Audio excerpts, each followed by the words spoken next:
we look forward to the social recovery while it's on the long books. And I've had a little chance to visit with him, and I think we're in for the real treat this evening. Brother Calderwood was born in Fremont, Utah. He attended the University of Utah, accepted a mission call for 2.5 years to the Uruguay Paraguay mission. Well, that kind of dates us a little, doesn't it, when we go 2.5 years like it used to be. He graduated from the University of Utah with a Bachelor of Arts in International Economics. And he served for 5 years in the Armed Service Forces, left active duty, and attained the rank of captain. Because of his language background and knowledge of Latin America, Brother Calderwood was again President of the Service by the U.S. government and became a Foreign Service officer for the next 25 years. In 1996, he enrolled in the prestigious Institute of Latin American Studies at the University of Texas, and there he earned his Master of Arts degree. He's our author of the book, Voice from the Dust. Brother Calderwood has also always been an active member of the church. He served as bishop and counselor in the state presidency. We're just very happy to have him with us this evening, and we want to thank him for taking this time to come and speak to us. Following Brother Calderwood, we will ask Elder Chenault if he will offer our benediction, and we would ask that we could get some help to put the chairs away since this is the last meeting of the day.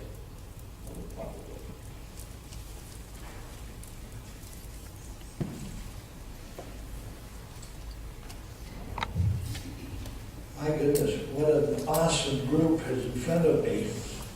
I've never been before so many spiritually minded people and so intelligent. What a great thrill to be here. Reminds me a little bit, they invited me a number of years ago to speak in the visitor center of the Washington, D.C. Temple. They've got that 500-seat auditorium, which was packed as well. What a thrill to be here tonight. I'll ramble a little bit on some of the things that I've done, but about a year ago, I wrote a blog titled Are Mormons Christians? This was after Jeffries, the Baptist minister down in Dallas, came out and called us a cult and had all sorts of disparaging remarks to say about us. And I thought, these kind of criticisms have been around for 180 plus years.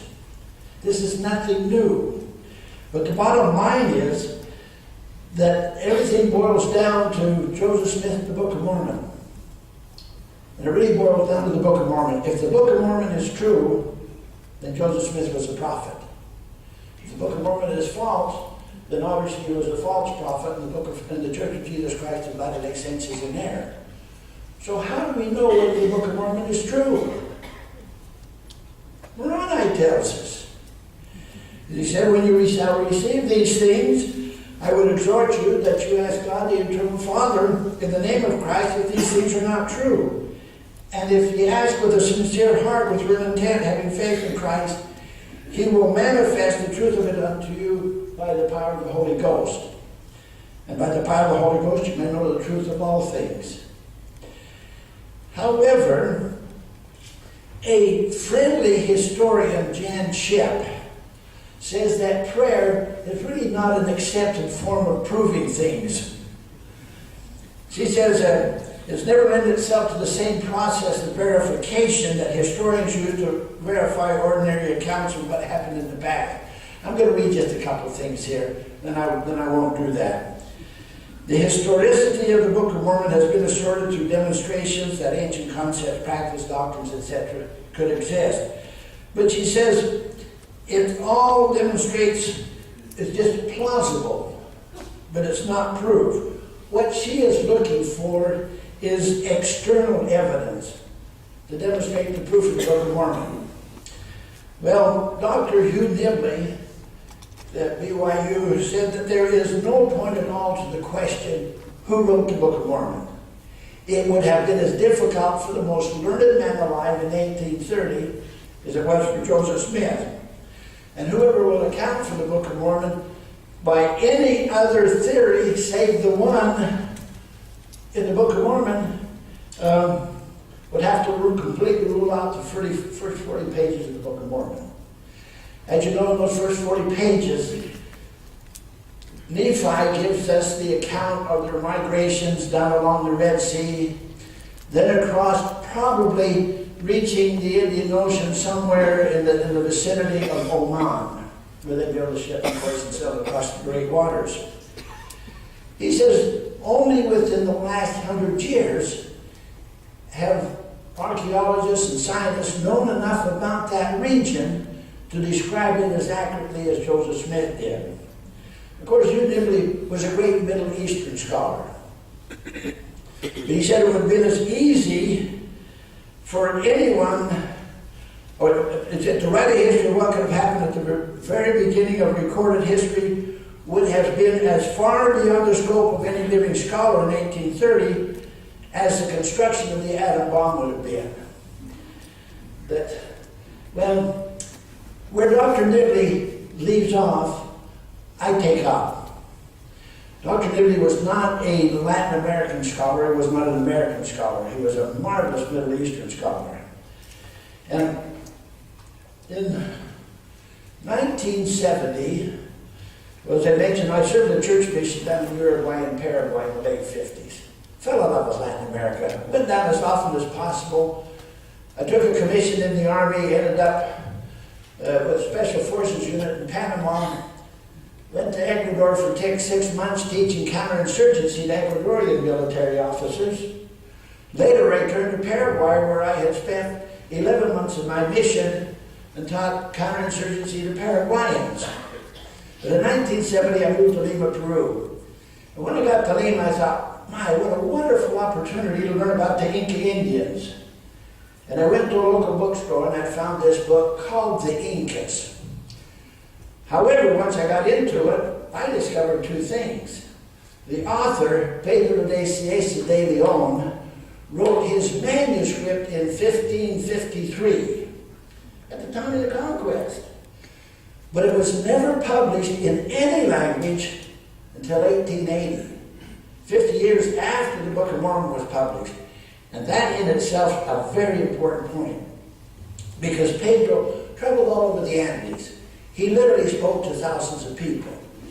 He said the most important thing by far that all the natives talked about was a period of time anciently when they did not see the sun, and they suffered great hardship. Then after the sun came out, this white God came down among them and healed the blind, the sick, and the lame. Taught them to love one another, to do good to one another, to have charity towards all.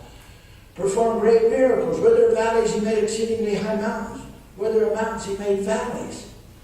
I said, my goodness, that's almost verbatim right out of 3rd Nephi. But the book wasn't published until 1880, so obviously Joseph Smith would not have known of this ancient Andean legend.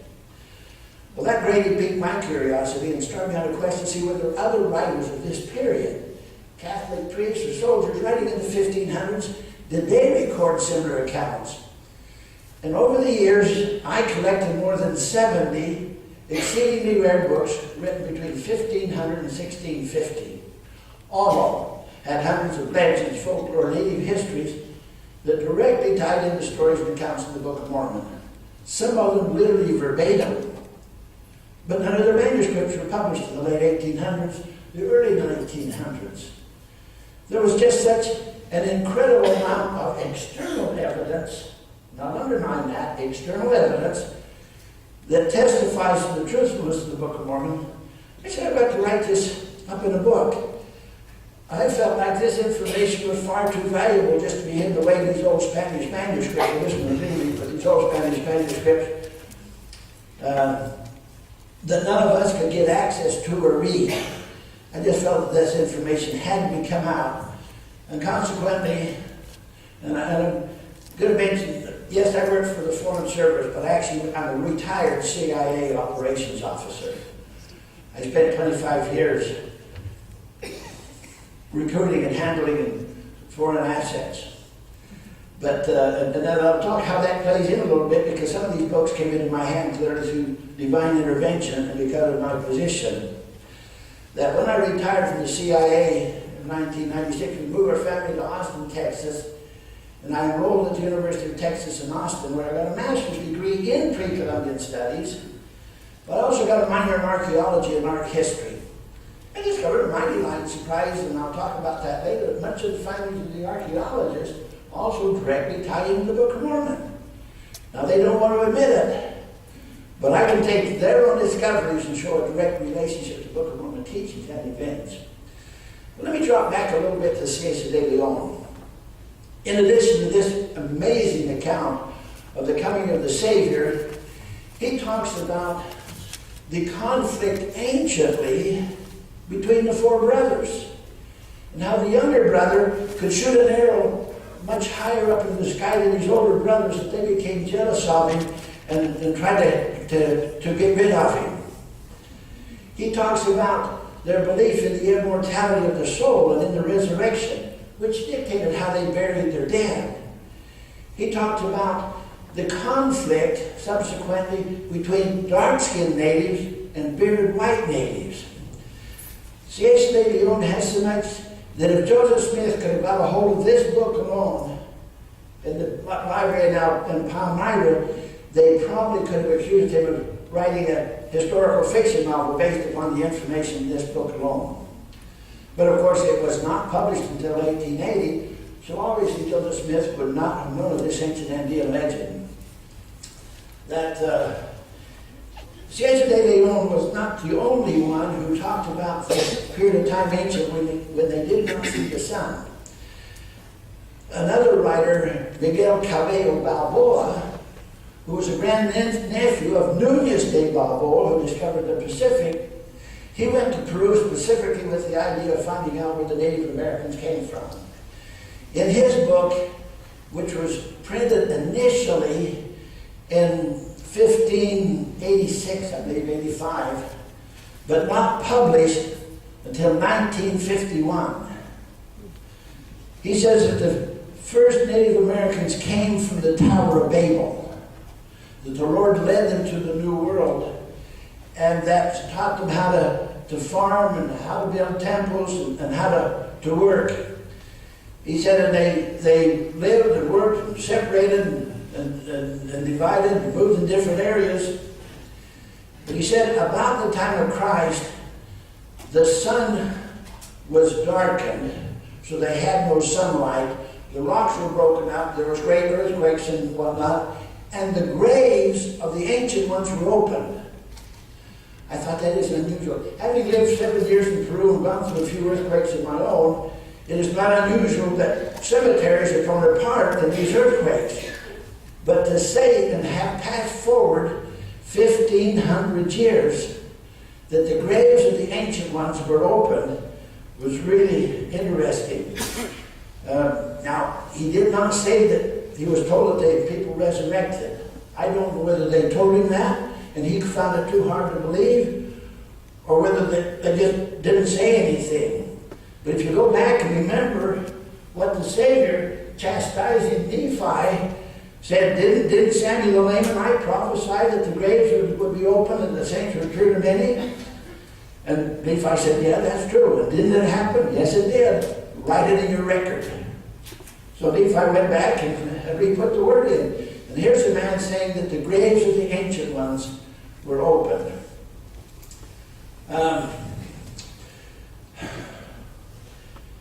Juan Betanzos, another great, again, I'm into the Andes right now, but I will jump up to Mexico for those who are Mexican lovers there. That he starts out his book, again, which was written in the 1500s. Juan Betanzos was a great linguist.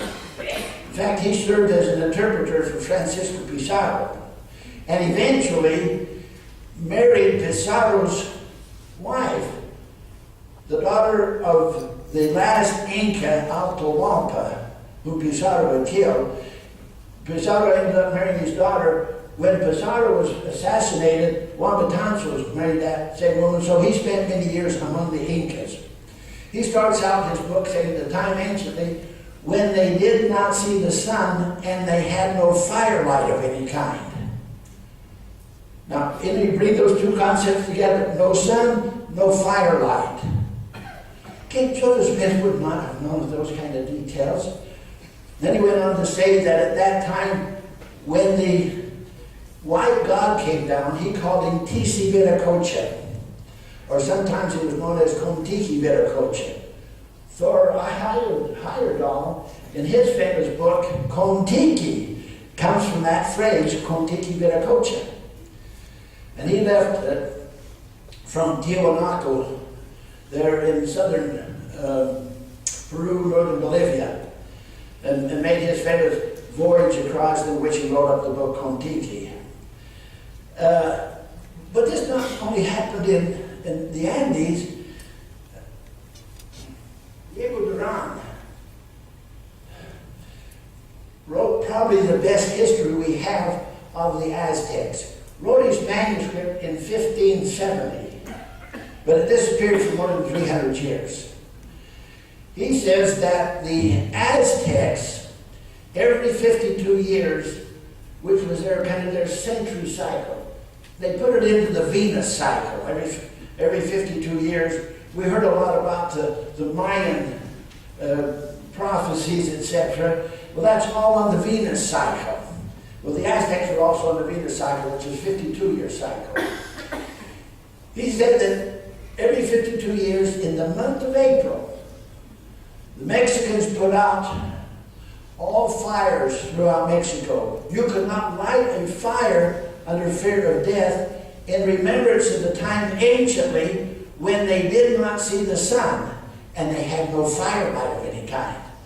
So for 4 days they pretended that the sun did not shine and they had no firelight. And they fasted and they prayed and they committed sacrifice, which unfortunately, of course, was human sacrifice. But then they'd take the sacrificial blood and put it on the door frames of their homes and on their sacred temple objects, the old Passover theme.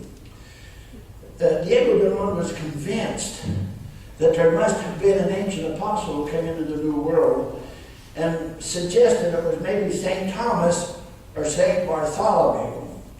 However, Miguel Cabello Balboa, in his writings, he said it could not have been Thomas because Thomas was killed in India by the Brahmins and Bartholomew was skinned alive by the Armenians. And of course, the Savior had no need to send an apostle from the old world. He chose 12 disciples here, gave them the apostleship. But because they had so much concrete evidence, Diego Duran really writes some interesting things. And I'll talk a little bit more about his description of warfare and weaponry. Another one of the writers, Diego de Landa, who became infamous because he's the one who burnt all of the Mayan codices. He was trying to get the Mayans to get rid of their own religion. They would be Catholics during the day and Mayans during the night. And he said the only way to get rid of that was to burn their codices. And he said he burned a great many books. But then he turned around and wrote a history of the Mayans. I have that book, but I don't have it with me. He says the Mayans had a form of baptism in which, in the Mayan language, it meant to be born again or to be born anew. Certainly a very strong Christian term. Well, one of the other writers, this is Fernando Montesinos, wrote his book in about 1609. He was another one who claimed very strongly that the Native Americans came shortly after the flood, came into the New World, and he names 103 kings.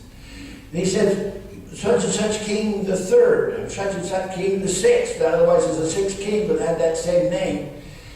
He said that in Peru, about 100 years before Christ, they changed their system of government from one of kings to one of wise men or judges, what they call amautas down in Peru. Does that sound familiar?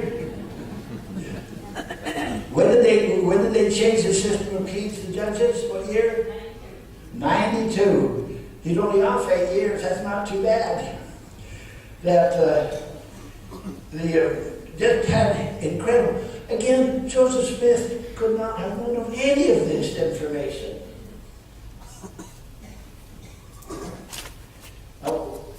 What happened to these manuscripts? At that time, in the 1500s, Spain came under great political pressure from England, Holland, Portugal, Italy, for two things. They were acquiring vast lands and everybody else was jealous, but also the destruction of the Native Americans was incredible. Bartolome de las Casas, in his excoriating book, A Brief History of the Destruction in the Indies, excoriated the Spaniards. And King Philip II, now we're all familiar with Queen Isabella. That was the time when Columbus came. She was followed by Charles V, Carlos V. And it was Carlos V's son, Philip II, that became the king, ended up marrying Henry VIII's daughter, Mary, Bloody Mary, and they tried to impose Catholicism back on England, and it led to a lot of revolutions, etc., and finally Philip went back to Spain. But he decreed that they could not publish these books. In order to publish a book in that time, you had to have the permission of 3 separate councils. The King's Council, the Council of the Indies, those that controlled what was going on in the New World, and the Council of the Inquisition, the Catholic Church. And so these manuscripts went back, got caught up for safekeeping, and then disappeared in the Vatican, monasteries, old libraries, private collections, etc., and just disappeared. Nobody even thought about them till the late 1800s, when William Prescott wrote The Conquest of Peru, and he had access to Cieza de Leon's work, that is, his researchers did in Spain. That embarrassed the Spanish government, so they began to look for them. And there for a few years there was a flurry of effort to find these old Spanish chronicles. And each time they'd find one, they were really excited. But again, as I got into them, I realized that the Lord had actually inspired these old Catholic priests and soldiers to record the legends, the native histories, what they knew of themselves before this was distorted and obliterated in the imposition of Catholicism in the conquest period itself. And then it was no accident that their manuscripts went back to Peru and disappeared for 300 to 400 years to come forth 50 to 100 years after the publication of the Book of Mormon, after the trial of our faith. Many of you will recall that in 1842, in the September issue of the Times and Seasons, Joseph Smith wrote that the time would come when the Lord would prove him, Joseph, to be a prophet, and the Book of Mormon true through circumstantial evidence, or what today we would call empirical evidence. In a sense, that's what these early Spanish chronicles are. It's the most incredible source of information about ancient America, which just ties in almost verbatim with accounts of the Book of Mormon. When I went to the University of Utah, or when I went to the University of Texas, I also got a minor in archaeology and art history. As I mentioned, discovered a mighty line surprise that much of the findings of the archaeologists also directly tie into the Book of Mormon. That they don't want to admit it, but I can show how it ties right into timing and the Book of Mormon teachings. According to the archaeologists, and this seems to be indisputable, the oldest civilization in the New World is located in northern Peru. They call it Chavin because they didn't know what they called themselves. Chavin went from about 2500 BC and then disappears in a terrible series of wars and internal conflict, or what Dr. Berger calls intersocietal warfare, about 400 BC. Almost a direct Jaredite timeline. Predate the Olmec in Mexico by about 500 to 1,000 years. But the Olmec also disappeared about 400 BC. When I was at Chavin, and I spent several days there, speaking to a Peruvian archaeologist, he said they had concrete evidence that Chavin and Olmec had commercial relations back and forth. Also, the great Mexican archaeologist, historian Miguel Covarrubias, said that they have concrete evidence that Chavin and the Olmec had commercial relations. So, now, what does that tell us? Well, just talking for a few minutes, the Book of Mormon tells us that they were great metallurgists, here back into the days of the Jaredites.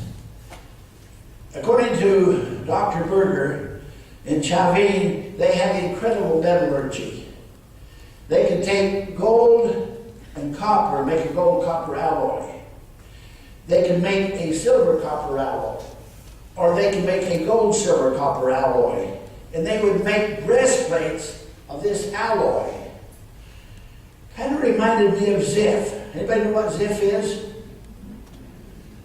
Speak up. It's an alloy, right? Where do we hear about Ziph? From the Book of Mormon, but where does it really first come out? With King Noah, right?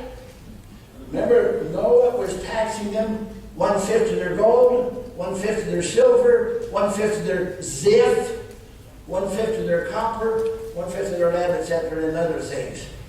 So it appears it is an alloy in there. And Berger says that the value of the alloy depends upon the percentage of copper in it. And that made good sense. It sounds to me like they have identified what Ziph is. And there were lots of breastplates made out of this alloy, and also head plates. That after Chavin disappeared, about 400 BC, a new group moved into northern Peru called the Moche, or the Mochica. This often is picked up by National Geographic, etc. I took a whole class on the Moche there at the University of Texas. They were fascinating people. The Moche, among other things, speaking to metals, they could take a copper plate, a pure copper plate, immerse it in a solution of water where they added bicarbonate of soda, other minerals, elevated the pH up to 9 or 11, something like that, bring the water up to temperature up to about 800 or 900 degrees, turn that copper plate into an anode and a cathode, and electroplate gold to that copper plate. So that when they brought it out, it looked like it was solid gold. That is metallurgy. I'm not so sure we do that today. But that was incredible metallurgy. And this is, we're talking 200 years before Christ. When I was at BYU at Education Week, they had me come there and be a presenter. Some of the professors came up after and said that they believed that the plates that Joseph Smith received were probably not pure gold. They said, for one thing, the size, the dimensions, that would have been too heavy for him to pick up and run with, as he did. And also, because he said there was writing on both sides, they felt it was pure gold, that the writing on one side would bleed through on the other.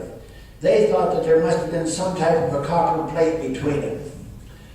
Well, we know from the Mochi that they could have done that. That's just a theory. But anyway, this was, maybe it would make sense because they wrote on both sides, and there was light enough that Joseph Smith, even though he was a big, strong man, could run through the woods and get away from his pursuers. That, incidentally, according to the Doris Hayden, one of the archaeologists, that metallurgy was introduced into Mexico by the Toltecs, that they did not anciently have metallurgy. Well, the Toltecs arrived in Mexico roughly about 500 years AD, so after the Book of Mormon period. Interestingly enough, the Toltecs were white. They weren't dark Indian color. They were white with beards.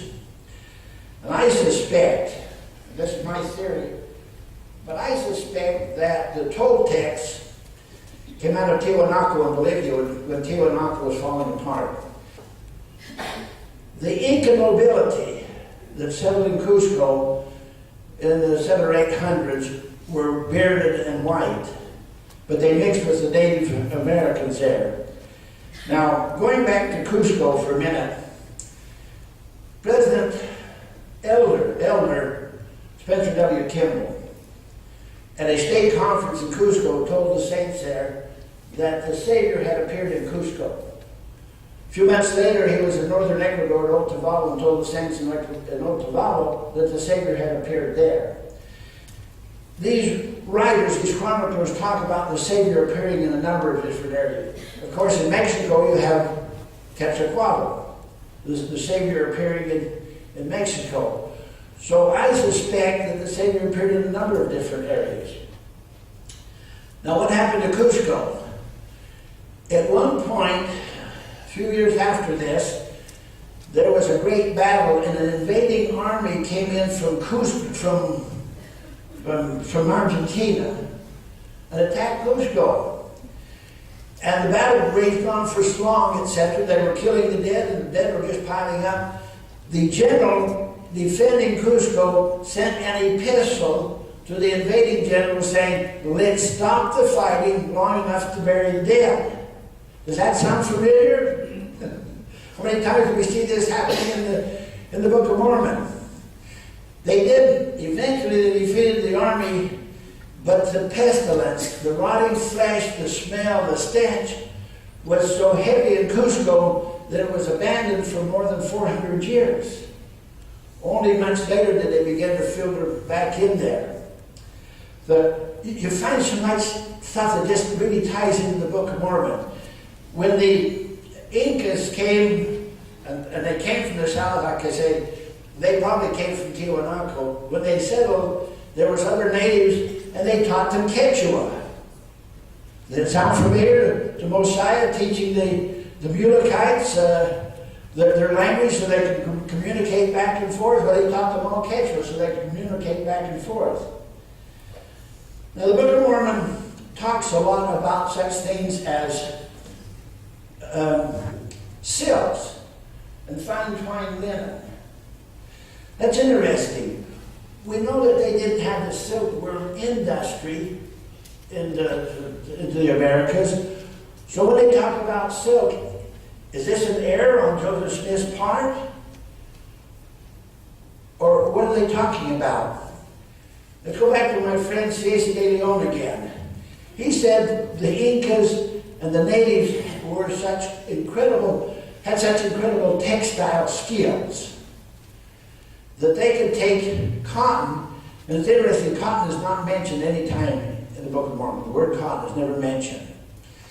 They do talk about plain homely cloth or homey cloth, but they don't. But he talks about the silk.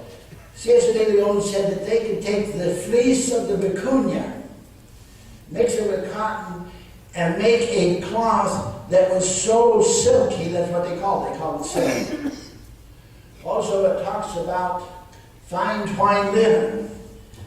According to Berger, 75% of all the textiles in Chavin, in the Jaredites, was done by twining. What is twining, sisters? Do you know what twining is? It's a form of knitting, actually. It's instead of the loom, and they did have looms. I got a burial cloth 2,000 years old. They came from Paracas, which was loomed. They had looming back then. But before that, it was done in a form of knitting, which they called twining. And they used fibers very similar to linen. They became fine twined linen. So that they don't want to agree with this, but this really sticks together. Now,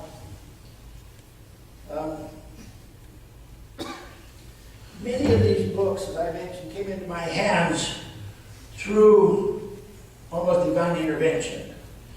In 1986, now I'm at the CIA headquarters, and they asked me to take a tour down through Brazil, Uruguay, and Argentina, take a Cuban defector. I was the chief of Cuban counterintelligence operations. In Brazil, where, for example, we met with generals and admirals and high level. Well, a little bit later on, they asked me to go to Bogota, Colombia, and give a briefing to Colombian military police intelligence services. When I arrived there, because everybody moved around in armored vehicles, it was pretty dangerous to travel unless you were on your own accord. And they took me to the ambassador's residency for a cocktail party. The U.S. ambassador just returned. And so I asked the chief of station there, I said, any American Mormons here? He said, yeah, that Army major over there, he's a Mormon. So I said, introduce me. He took me over to, his name was John Harris, a great-great-great-grandson of Martin Harris. And John and I became instant friends. Well, they came to me and they said, Mr. Calderwood, we would like you to give a briefing to the leading Colombian presidential candidate, Gomez Hurtado. But he can't see you until the following Monday. Can you stay over the weekend? I said, sure, whatever I can do to be helpful.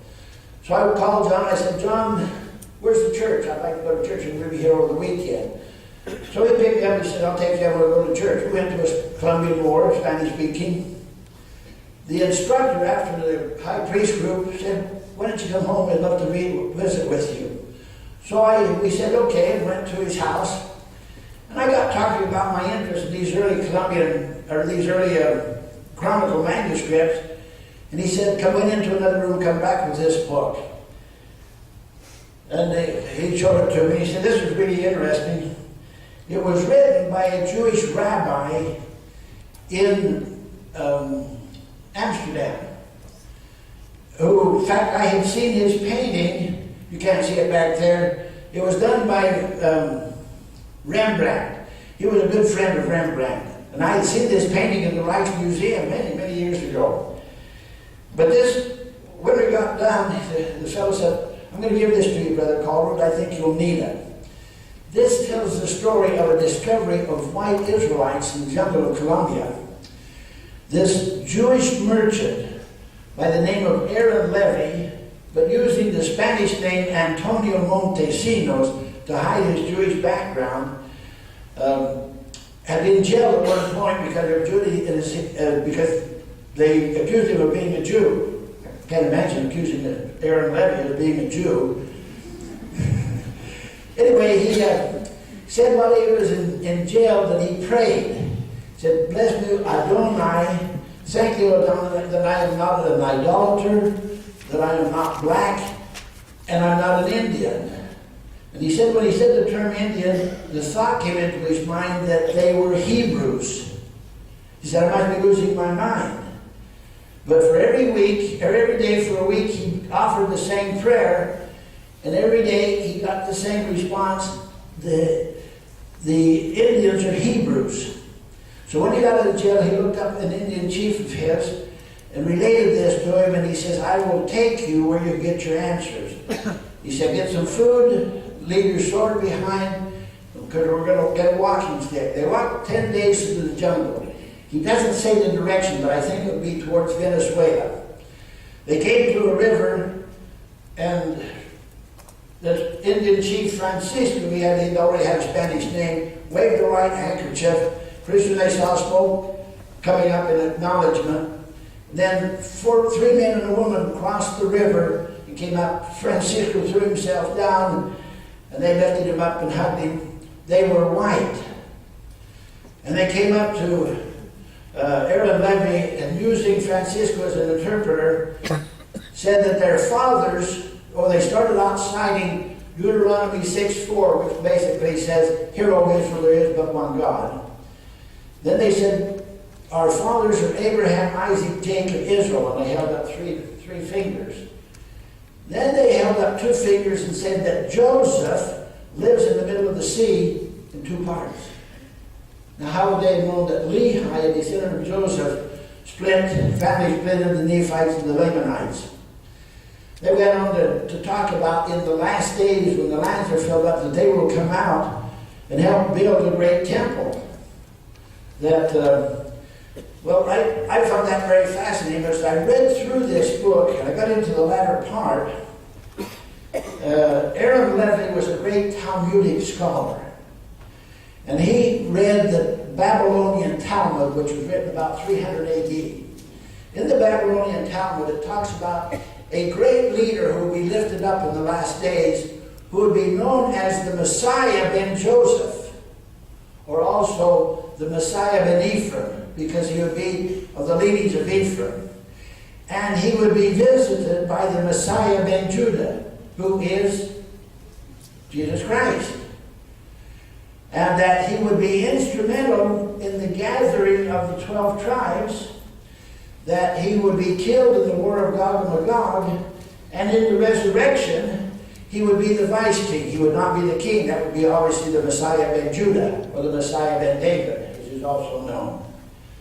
But as Joseph was second to Pharaoh in Egypt, the Messiah ben Joseph would be second to the Messiah ben Judah in the resurrection.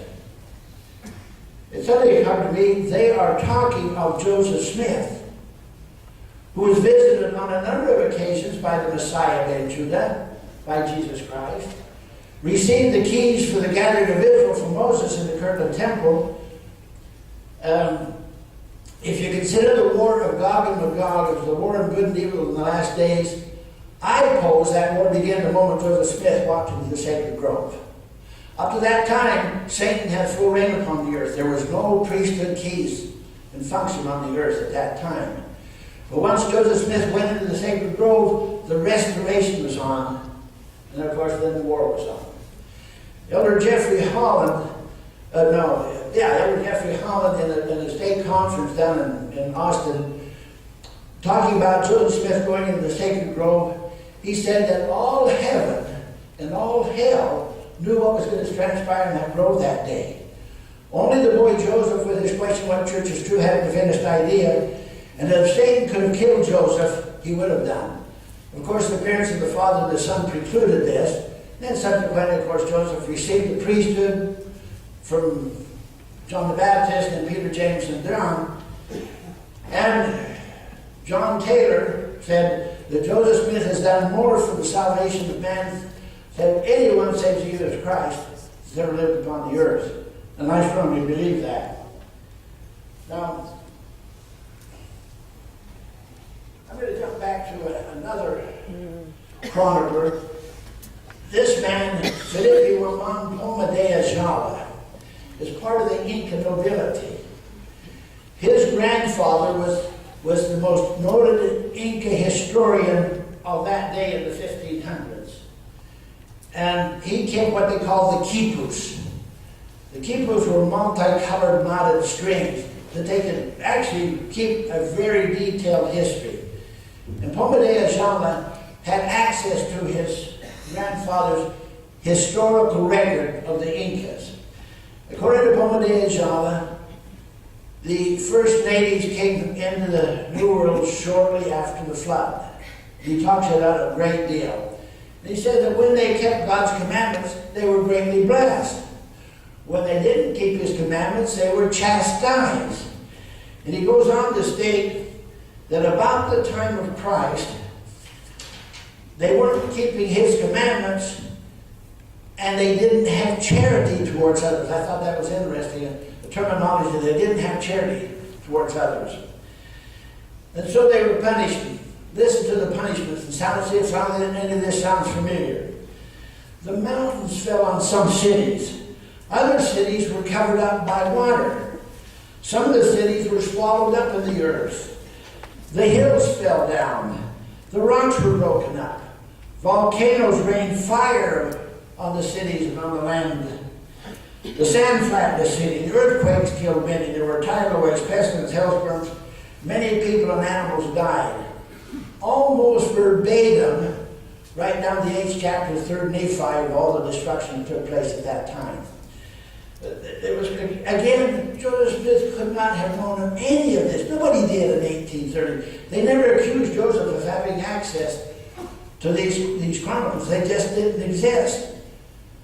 In fact, there are so few, especially North Americans, who have any idea of their existence, because they're all in Spanish and they're just hidden away in South America in many, many parts. In 1988, I was the deputy chief of station in Panama. Those of you who remember, this was the Noriega period. I met General Noriega generally about once a month, usually to calm his ruffled feathers, as he was upset in the United States for one thing or another.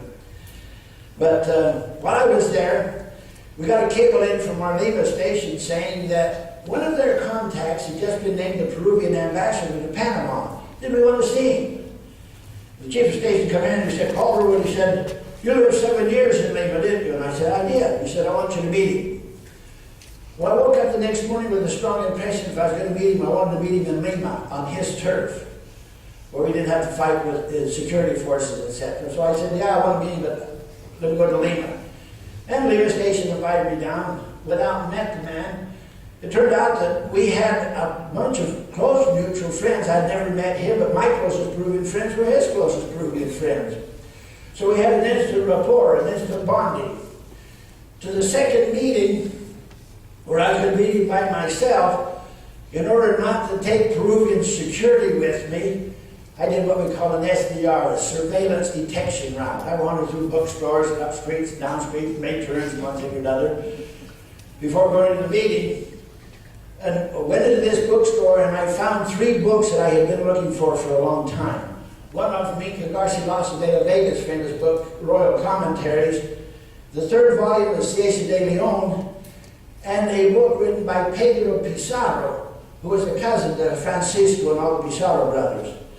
So I go with this packet of books, and he kept looking at it, and I said, I'm really interested in these early Spanish chronicles. He said, oh, I am too. He said, I have a wonderful collection that, he said, when we get to Panama, he said, I'll bring down some of my books and you can make copies of them. Well, I had books that he didn't tell. I added 15 incredible books to my collection just from that encounter. Talk about divine intervention. One of the best is this by Felipe Guamán Poma de Azala. He just really, really nails it. That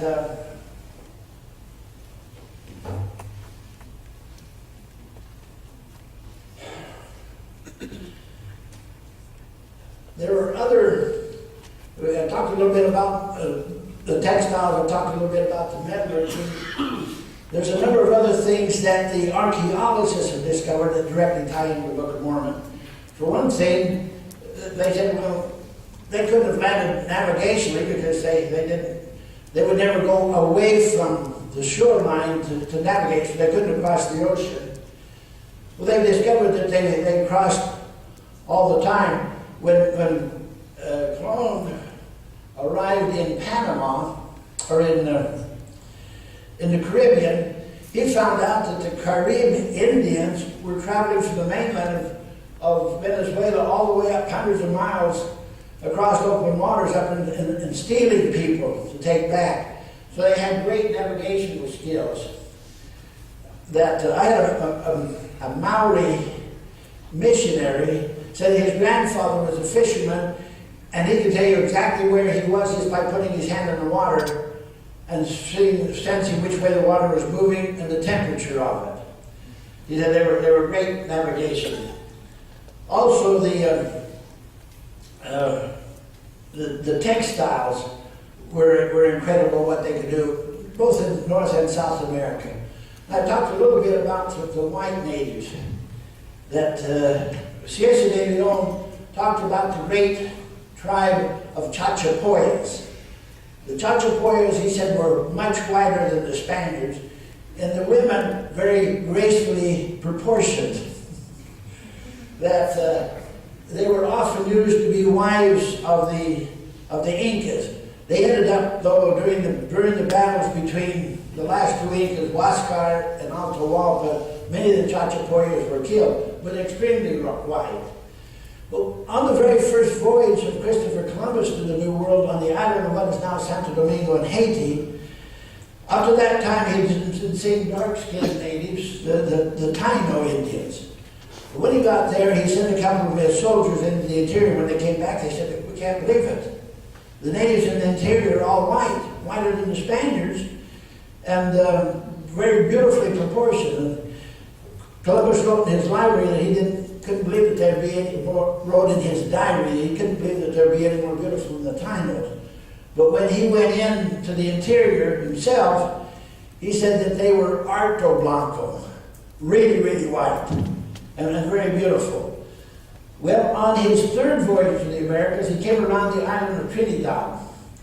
And so you can see the mainland of Venezuela, because Trinidad's really close to it. In fact, I've stood in the bay where he anchored. He said that coming towards him the next day was a canoe full of 24 young men who were standing up rowing. He said they were white with blonde hair. And I mentioned this in a class at the University of Utah on the history of the Caribbean. I was giving a lecture. The professor jumped up and he said there were no white Indians in the New World. He said that he said, "I get so tired of you Mormons talking about white Indians." And I said, "I'm quoting the 1516 record of Peter Martin de Angleria, who described the four voyages of Columbus." I said, "This is not me, this is him in 1615 or 1516. He said, "Well, if they were white, they had to be offsprings of the Spaniards." When was the first voyage?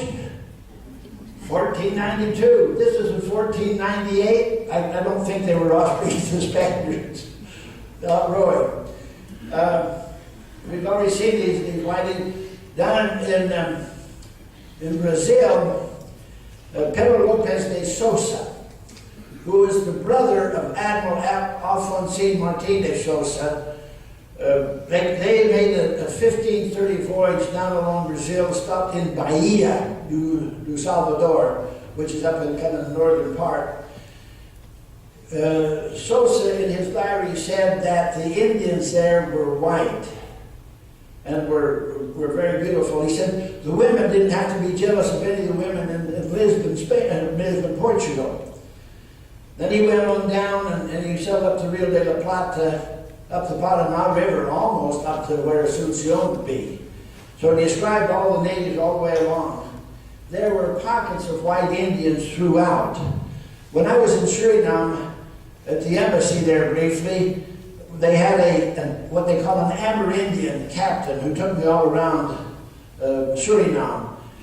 And I'd heard that there were white Indians there, and I asked him about it. He said, "Oh, yes." He said, "Of course." He said, "A bunch came out of the jungles a few years ago. We settled them among the Amerindians." Why do they call them Amerindians? To distinguish between the Hindustanis, which were the Indian Indians from India. So they call them Amerindians. He said, "I'll take you out and show you." Well, we went out to this place, nobody was home, and he says, he visited with them often. White Indians all over the place, throughout pockets of them. And many times they went to great efforts to not appear to darken themselves. So they weren't so dissimilar because of this fear of the dark skin chasing them. Diego de Landa in the Yucatan said that the mothers of the little boys would burn their cheeks and their chin so that they would not have whiskers, and that they would try to darken themselves so that they wouldn't be such targets for the other Indians. The Mayans were very light-skinned. Obviously, the Mayans were Nephites. He said that after the Spaniards conquered the area and Catholicism was imposed, they quit burning the skins of the baby boys, and he said they had very heavy beards. That, brothers and sisters, the purpose of my fireside tonight is to increase your interest in the Book of Mormon. To give you some background, I love the Book of Mormon. When I was on my mission, as you break your testimony down, it'd always get down to the Book of Mormon. I mean, I wasn't in the Sacred Grove. I didn't see the Father and the Son. I didn't see the plates. But I had the Book of Mormon, and I knew the Book of Mormon was true. And so the purpose of my fireside is to let people understand what a great book the Book of Mormon is, that no one in 1830 could have written such an incredible book and had so much, have it so comprehensive and so correct, unless it was divinely inspired, as it was the prophet Joseph Smith. And I want to leave you my testimony that I know that Joseph was a prophet. I know the Book of Mormon is true. I am so grateful for my Father in heaven and for my Savior, Jesus Christ.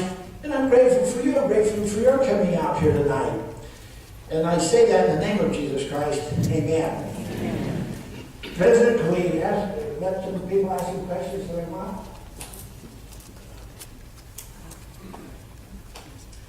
Any questions that you might have that I might be able to answer?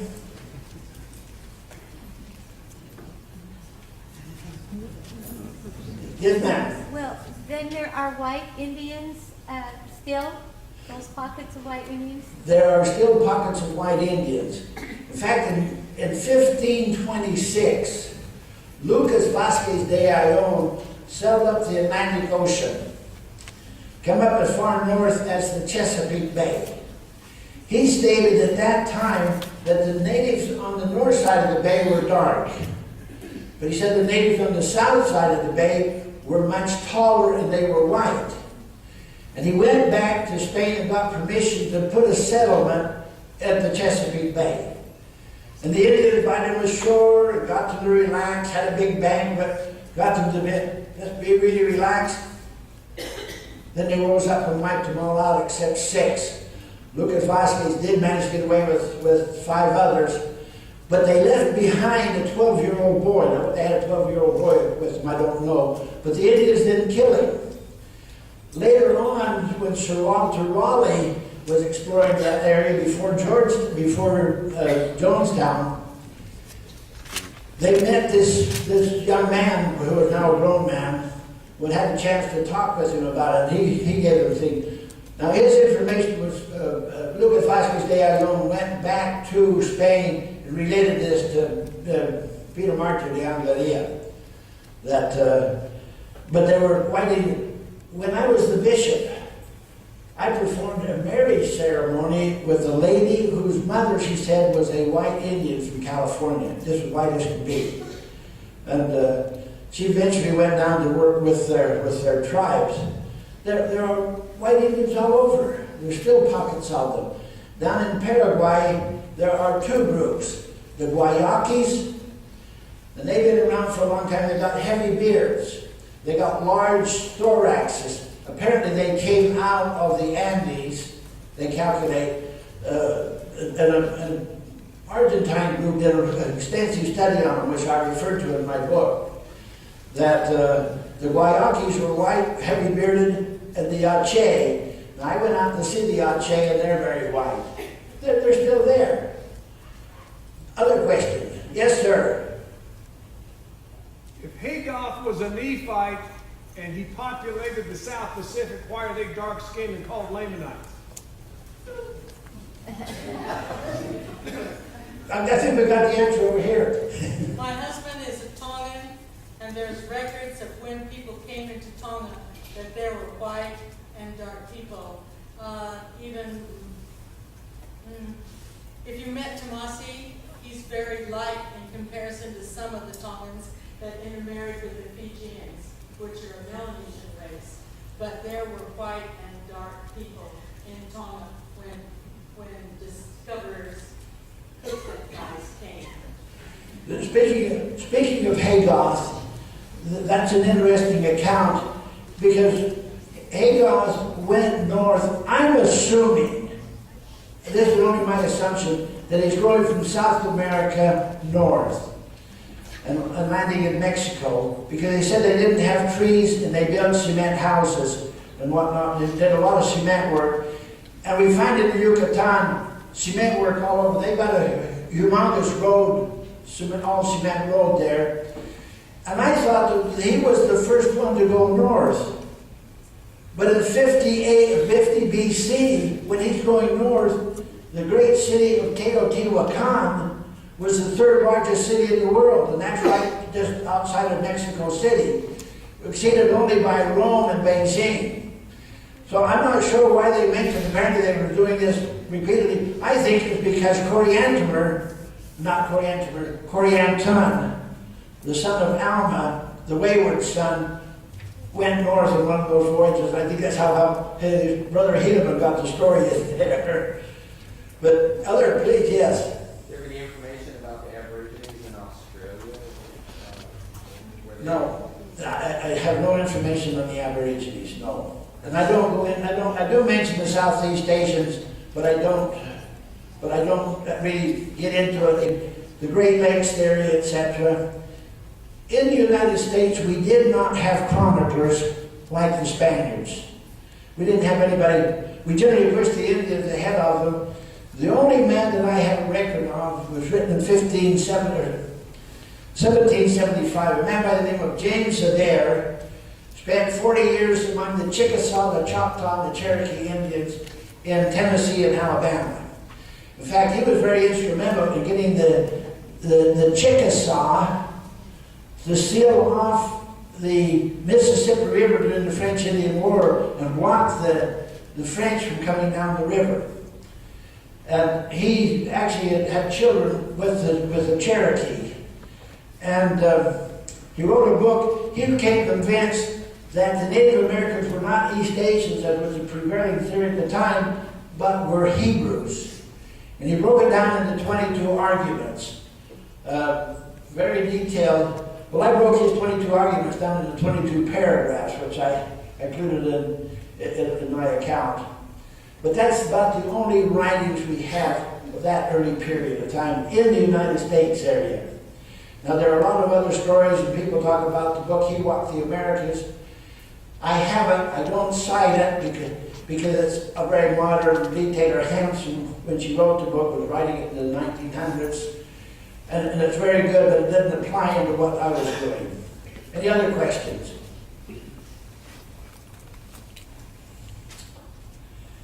Well, brothers and sisters, it's been a real pleasure to be with you here this evening.